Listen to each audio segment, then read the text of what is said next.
Hi friends, நம் தலைவர்கள் சீரீஸில் வாவு சிதம்பரனாரை பற்றி பார்த்தோம்.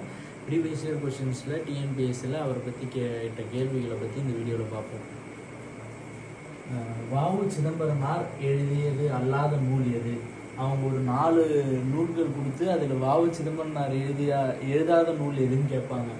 இதில் எதுன்னு பார்த்தீங்கன்னா சூரியோதயம், மெய்யறிவு, மெய்யறம், பாடல் திரட்டு, இது 3மே வாவு சிதம்பரனார் இயற்றிய நூல்கள். சூரியோதயம் மட்டும் அவர் இயற்றிய நூல் கிடையாது. அதான் கரெக்டான ஆன்சர். அடுத்த கேள்வி பார்த்தீங்கன்னா, வாவு சிதம்பரனார் நிறுவிய சுதேசி ஸ்டீம் நேவிகேஷன் கம்பெனி எந்த இடங்களுக்கு இடையில் இயக்கப்பட்டது? அவர் ஒரு கம்பெனி ஆரம்பிப்பார். என்ன கம்பெனினா சுதேசி ஸ்டீம் நேவிகேஷன் அப்படின்ற ஒரு கம்பெனி அவர் அமைப்பார். அது எந்த இடங்களுக்கு இடையில இயக்கப்பட்டதுன்னு பார்த்தீங்கன்னா தூத்துக்குடி, இலங்கை, இது 2த்துக்கும் நடுவில். அதுக்கு தான் 2 கப்பல் வாங்கி விட்டுருப்பாரு அப்படின்னு பார்த்துருப்போம். அதனால தான் அவர் கப்பல் ஓட்டிய தமிழன் என்று அழைக்கப்படுவார்.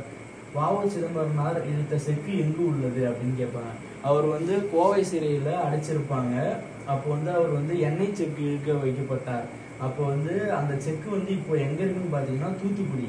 ஆனால் அவர் செக்கு இழுத்த இடம் எதுனா கோவையில் இருக்க சிறையில். இப்போ அந்த செக்கை தூத்துக்குடியில் எடுத்துட்டு வச்சிருக்காங்க.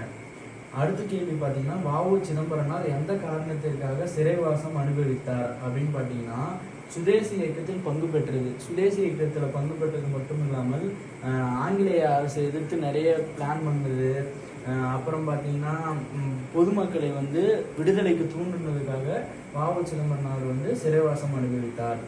வாவு சிதம்பரனார் சிறையில் எவ்வளவு காலம் தண்டனை அனுபவித்தார்? கிட்டத்தட்ட 40 ஆண்டுகள் அவர் தண்டனை அனுபவித்துள்ளார். வாவு சிதம்பரனார் எந்த பத்திரிகையை தொடங்கினார் அப்படின்றதுக்கான ஆன்சர் நீங்கள் கமெண்ட் பண்ணுங்கள். தேங்க்ஸ் ஃபார் வாட்சிங். இந்த மாதிரி காம்படிட்டிவ் எக்ஸாம்ஸ் ரிலேட்டட் வீடியோஸ்க்கு காம்படிட்டிவ் எக்ஸாம்ஸ் தமிழில் சப்ஸ்கிரைப் பண்ணிக்கோங்க.